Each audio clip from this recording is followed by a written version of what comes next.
أهلا وسهلا فيكم آنساتي سيداتي لهالفيديو الجديد من فيديوهات قناة عالم المرأة والطفل. صراحة اجتنا رسائل كتير على صفحاتنا على مواقع التواصل الاجتماعي عم تطلب منا طريقة استخدام الطباخ الليزري. صراحة فعلا سؤال مهم كتير، وفي كتير من الناس عن جد ما بيعرفوا يستخدموه، ما بيعرفوا يستخدموا المزايا اللي فيه.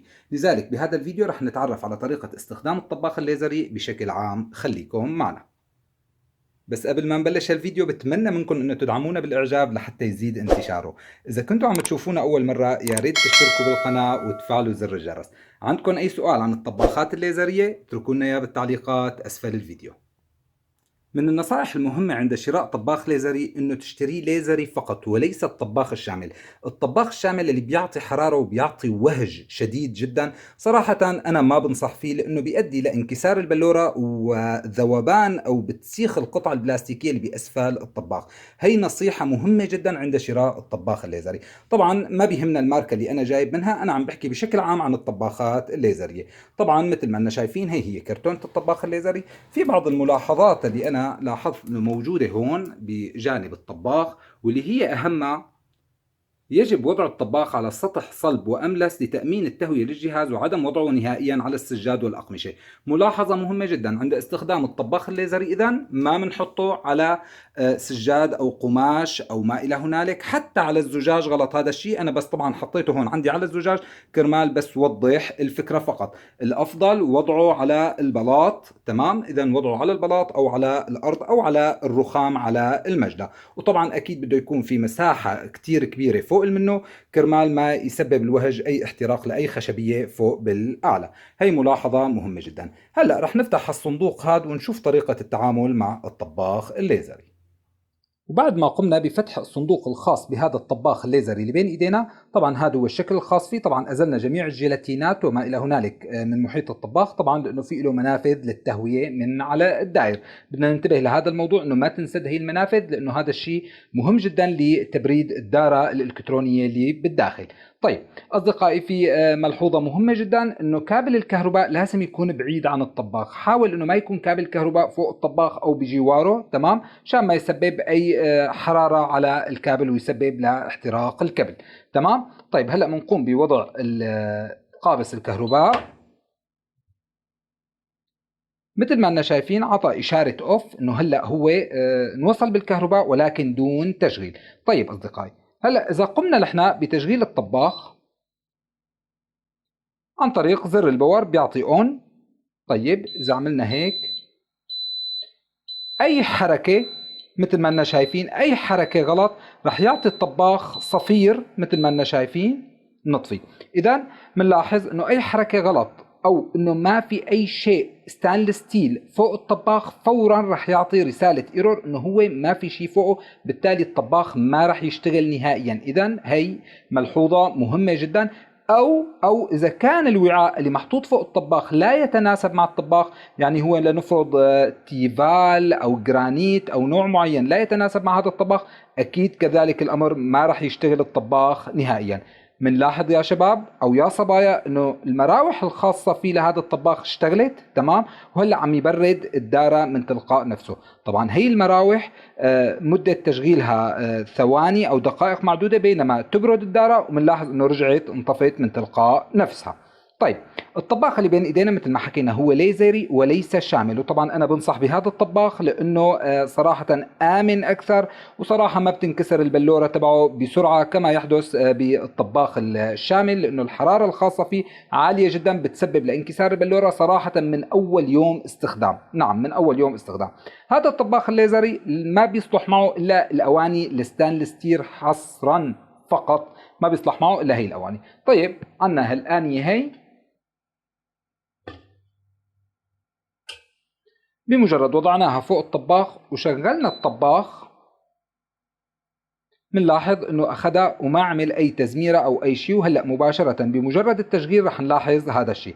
طيب بنلاحظ انه في عندي درجه سي ودرجه دبليو. شو الفرق بيناتهم؟ صراحه هو مجرد ارقام لا اكثر. فيك تختار طريقه قراءه الارقام اما باسلوب الدبليو او باسلوب السي، وهلا رح نشوفها. رح نشوف هذا الشيء. طبعا اشاره الزائد واشاره الناقص لرفع درجه الحراره او خفضها. فمثلا رح اضغط دبليو، او عفوا هو طفى، نضغط دبليو. ببلش من عند 1200. تمام، نرفع نرفع نرفع، بيوقف عند 2000. طيب إذا بكبس سي بيعطيني إياها بدرجة السيلسيوس، يعني درجة الحرارة. إذا 240 برفع ما في أعلى من 240، بنزل تنزل لعند ال60. إذا أنت على حسب القراءة إما بالواط وإما بدرجة السيلسيوس، كيف ما بدك تقراها بالشكل اللي بيناسبك. تمام، يعني فيك تختار هي الطريقة أو هي الطريقة. طبعا هي أدنى درجة حرارة وهي أعلى درجة حرارة. طيب في شخص بيسألني هل بإمكاني بهذا الطباخ إنه فيني أعير وقت معين إنه يطفي من تلقاء نفسه؟ طبعا أكيد هذا الشيء عن طريق الساعة اللي بين إيدي بهذا المكان. بضغط على الساعة ومنلاحظ انه اعطاني رقم هون، برفع 3 دقائق 4 دقائق وما الى هنالك. رح نفرض انه رح اختار دقيقة واحدة وبرجع بضغط على الساعة، منلاحظ انه ثبت الضوء وثبتت رقم 1 اللي هي دقيقة واحدة. طبعا هلأ بعد دقيقة واحدة رح يطفي الطباخ من تلقاء نفسه.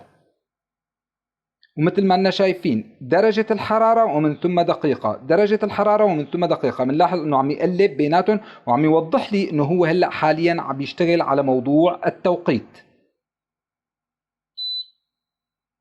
مثل ما شفنا أصدقائي دغري عطى اوف وفصل بعد مرور 60 ثانية تماما. تمام، برجع بشغل. طبعا لما بشغل ما بيشتغل مباشرة، الطباخ بيعطي فقط اون، انه هو بحالة اون. وطبعا بعد دقيقة من التشغيل واذا ما اعطيته اي امر رح يرجع يطفي. طبعا هي مميزات رائعة جدا بالطباخ الليزري الالكتروني. طيب رح ارجع شغل بالواط مثلا، رح ارفع. سريع جدا جدا فوق ما تتصوروا يا جماعة، عن جد اكثر من رائع.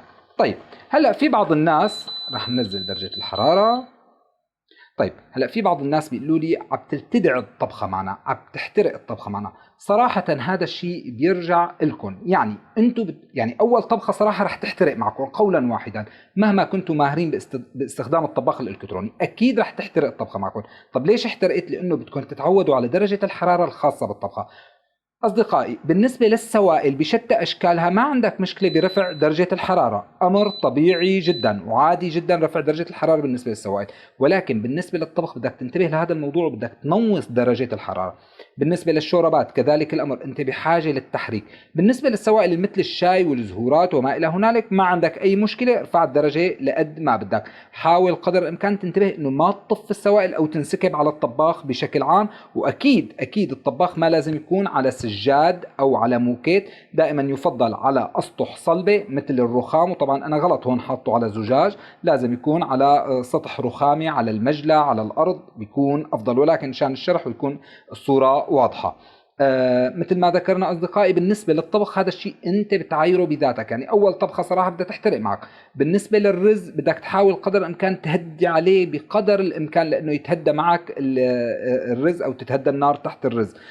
موضوع الشوربات كذلك الأمر. هذا الشيء بيرجع لكم أصدقائي، وأنتم مع الوقت مع الطبخات وتكرر يعني الفشل معكم أكيد رح تتعلموا وتتعرفوا على طريقة درجات الحرارة اللي بتناسب الطبخة وكيف بدكم تنوصوا عليها النار أو تقووا عليها النار.